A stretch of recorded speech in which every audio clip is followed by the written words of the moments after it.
Welcome to the Reddit Rainforest. Don't forget to grab your hat rope and boots. We are heading into the forest for some loot. Today, cheating boyfriend betrayed by his good Christian sister in the best possible way. This story is now somewhat famous in my circle of friends. And one finally roped me into spilling it on here. Here you go, Evan. This is a tale of myself and this perfect girl named Charlie. Part 1. Exposition.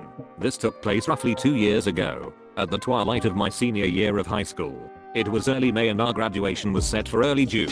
So with most of our brains switched to summer mode and our teachers fresh out of ducks, my friends and I finally fell in line with the majority of our class and started ditching. Our friend group consisted of a handful of minor characters in addition to my boyfriend of 3 years, Kyle, my best friend since middle school, Sarah, myself, and a recent inclusion, Brad, who, not gonna lie, was and is a bit of a white knight. Kyle belonged to a Christian family. No, not the nice, charity giving, actually Christians, but rather the homophobic, slur-slinging, will kick a homeless guy in the face and then sit in church like a saint Christians. They always went to church every Wednesday and Friday, and while they invited me, I never went due to being A, an agnostic, B, a closeted bisexual, and C, almost physically sick from their hypocrisy. They never really liked me because of this. They also were entitled. It was not evident until they got into trouble. You see, they helped organize the church's funding, grants, donations, charity, maintenance, etc., which put them pretty high on the pecking order. The church, while not the centerpiece of our part of town, still claimed a lot of the district's authority figures as patrons. It was the sort of unofficial institution that sneaks its way into politics without ever being directly involved. So whenever they got pulled over or issued a parking ticket, they'd drop a couple names and dodge the whole thing. Kyle himself was decent. I'd known him since elementary school. He was usually nice. And he was hot. Shallow, I know. But it was high school. So I tolerated his idiotic and oftentimes narcissistic behavior. They treated him like God's gift to earth. But it was his sister, Charlie, who redeemed the whole family. She was a year younger than Kyle and I, and was the only genuine Christian in the group. However, she also had an impish streak in her that led to some fun hijinks. You could always tell she'd had a devilish epiphany with this little half smile she'd make. We'd often hang out, and she was a blast to be around. We were very close, and she often confided in me about stuff she could not tell her family. To me, a great friend. To them, the perfect little Christian daughter. Sarah was a really good friend who had helped me through the death of my mom. I was not diagnosed with depression or anything major, but I loved my mama to pieces, and it shattered me. Her and Kyle were always there for me, and she was the one who pushed me to ask him out. I trusted her about as much as any teenager could. Anyways, back to the story. One fateful Tuesday, Kyle, Sarah, myself, and our mutual friends headed downtown to get food, skate, and generally do stereotypical annoying teenage stuff. Getting bored of our current activities, I asked Kyle if he wanted to race on our boards to the end of the street. It was just past the lunch rush, so most people were either back in their offices or stuck in traffic. He accepted, and about 30 seconds and a loose flagstone later I ended up planting my face into the sidewalk and fracturing my arm. I tried to shake it off, but no one else was having it. Considering I was walking like a newborn deer and my arm was beginning to swell, we ended up making a visit to the ER where they confirmed that yes, I did have a fractured arm, and a concussion to boot. The concussion was my dumbest tax. It was not too big a deal as far as accidents go, but considering my sorry state, they wanted me to stick around so they could do a few more tests, brace my arm, and generally just ensure that I was healthy enough to return to my dumbassery. Thankfully, Kyle and Sarah had offered to stay with me, because apparently their parents did not care, and we were already ditching, so school the following day was not a big issue. I ended up spending the night in the hospital. The hospital had been understaffed for years, so once your condition was deemed stable they tended to shove you into limbo, and went home the following day with the usual concussion orders. Effectively I was to become as a vegetable for 10 days. Wanting to get back to my recently attained freedom I complied, meaning I spent about 7 days sleeping and eating. I only picked up my phone after the doctor cleared me, to which I found an unexpected message. Part 2.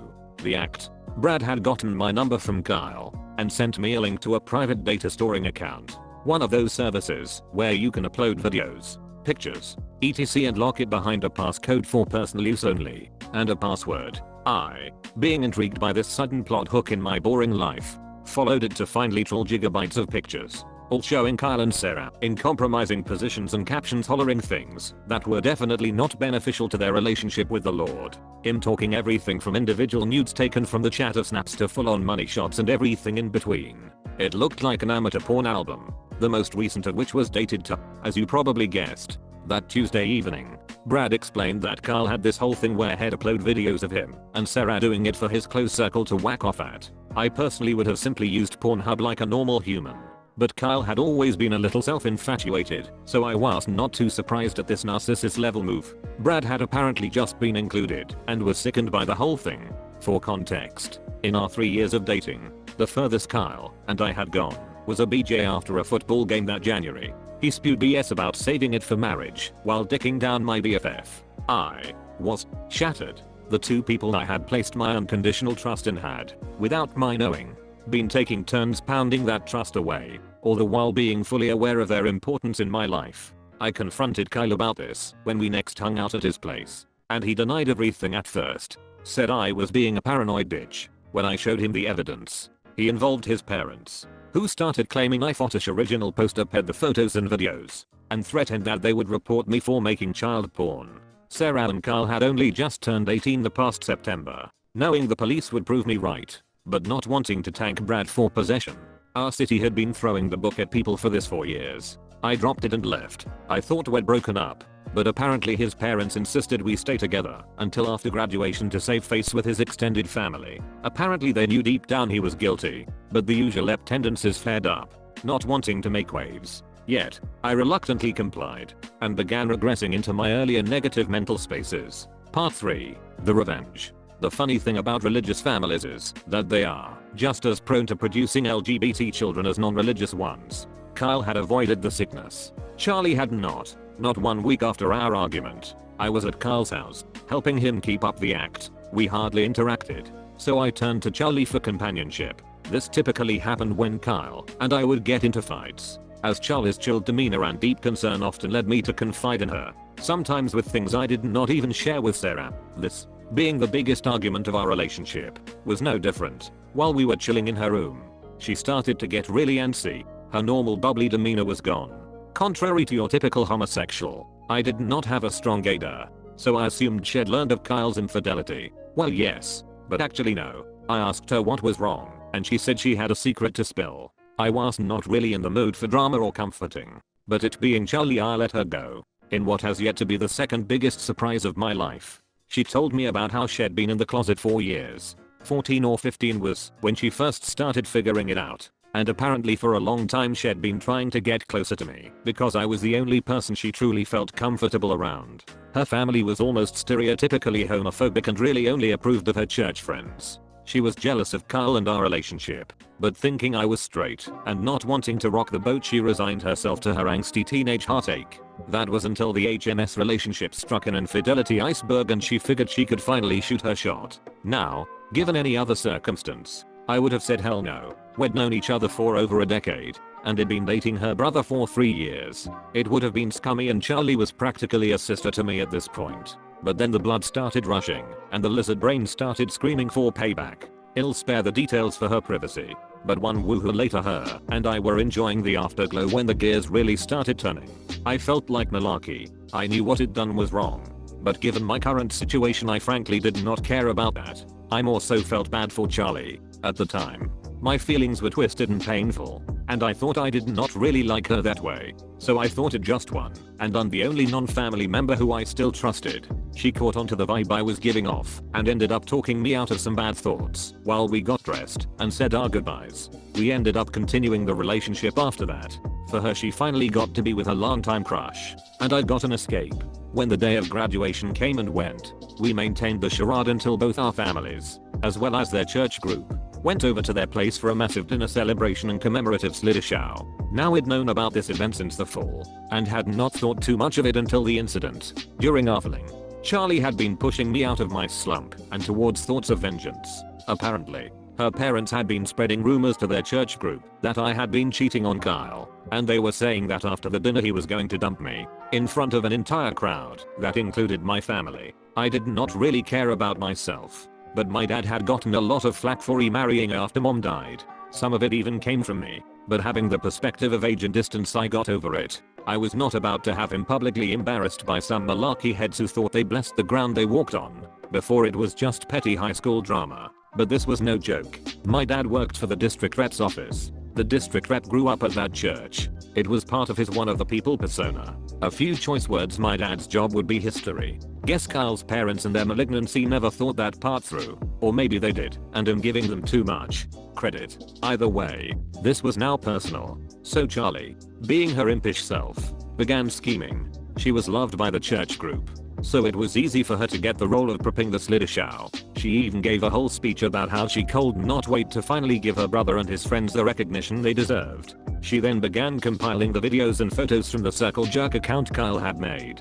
Dumbus had not changed the password, alongside screenshots of their conversations in a group chat they had. She got those by borrowing his phone, making a call, and sending the screenshots to her phone before deleting them from the message history, and integrated them into a slideshow. It was structured so that a slide would pop up with a bunch of pictures of the boy in question alongside their favorite Bible quote. Then the next few slides would include the screenshots of their respective conversations and whatever pictures they had listed as their favorites, censored and from after they had turned 18 for obvious reasons. Altogether, this slideshow took Shirley days to compile, but not once did she complain or ask for a break. She was on a mission. And alongside being hot in its weird way, it was also shifting my perspective on our relationship. So the night comes, and we're all sitting around the table, making small talk, and putting on our best fake smiles. Several church families are giving me smug "you're gonna get what's coming to you" looks. But I shrugged them off, and stuck with my family for most of night. Charlie and I avoided each other to ensure no one got suspicious. Finally, the moment of truth came. Everyone was called into the backyard, where they had rows of chairs set up in front of massive projector. Charlie portrayed her best innocent little sister act before starting the soundtrack. The slides began to roll, and people began to gasp and yell in tune to "Good Old Days" by Macklemore. Seeing the looks on Kyle and his family's faces as they realized what was happening was priceless. In turn, each boy was brought on screen and put on blast, and each time everyone was too busy recovering from the whiplash to stop it. The few that did tried to grab Charlie's laptop, but she quickly scooped it up and ran into the house, locking herself in a bathroom. The projector was wireless. No one thought to turn off the projector. Idiots. Finally, after almost 5 minutes of Bible quotes and nudes, the boy of the hour was put on screen. His quote, Hebrews 13:4, "Give honor to marriage, and remain faithful to one another in marriage. God will surely judge people who are immoral and those who commit adultery." It was intended to create the setup for my humiliation. Oh, how the turntables. A handful videos played showing his 18+ exploits, alongside screenshots of the rows of content he had made, with texts dating back to the summer of 2017 implying the length of his fling. It hurt to watch, but I found my solace in the sweet nectar of vengeance laid before my eyes. Finally came the last slide, a blank white page with a single audio file link. Even I was confused at this part, seeing as audio was not included in our plans. Charlie crept back outside and clicked play, and Kyle's parents' voices came screaming through the speakers. Apparently, Charlie had recorded their entire humiliation plan in detail, and had added it to the slideshow as evidence of my impending setup. The girl had covered all bases, and when the show ended, she stood next to the projector beaming that devilish half grin. It took a few seconds for anything to happen. Kyle and his family beat a hasty retreat to the house, but the party being at their place, they had nowhere to go. Several church members conveyed their disgust at Charlie, Kyle, and the boys in equal measure for the event. She ignored them, called out to her parents, and waited for them to peep their heads out. When they did, she quickly planted a massive kiss on my cheek and pronounced herself as gay. Needless to say, that did not go down well. My parents and I left in a hurry, and Charlie, now in deep malarkey, came with us. Part 4. The Aftermath. Charlie and I have been dating since, as you probably guessed. Her family cut ties with her, so she ended up crashing at my place. My stepmom was not too pleased with how she'd gone about my revenge, but my dad thought it was hilarious. He collected his $20 from my stepmom.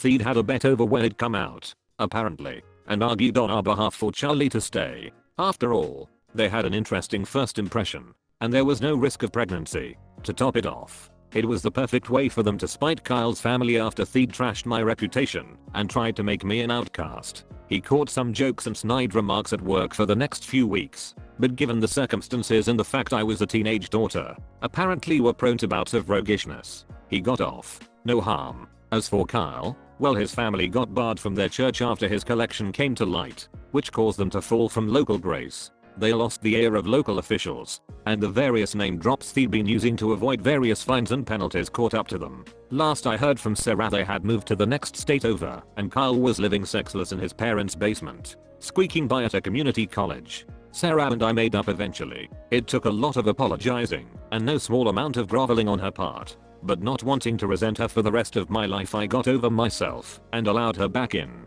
We're not as close as we used to be, but that trust is slowly growing back. Let's just hope she keeps her stuff in her pants this time. Charlie and I lived together until I went off to college, where we have been long distance since. She managed to get into a school 2 hours away, so we often spend weekends at each other's dorms or somewhere in between, doing our typical hedonistic thing. It's taken me some time to fully recover. As cathartic as our revenge felt, it did little to truly bring me solace. Despite the implications of this story, I had a really deep connection with Kyle. And while it's easy to write off as teenage drama, it still scarred me. My family and Charlie have helped me rebuild. Our relationship may have begun unconventionally, and could certainly be classifiable as trashy, but we do not care. We're happy, and I have a girl who's gone above and beyond for me. Not everyone can say that. TL. Doctor. Boyfriend of 3 years cheats with my BFF, and his religious family tries to cover it up. I sleep with his sister, who exposes him during a church dinner, and drags me out of the closet with her. You have made it until the end of this video. Now listen here, and listen here closely. Like and subscribe for more videos from the Reddit Rainforest. Thanks for watching.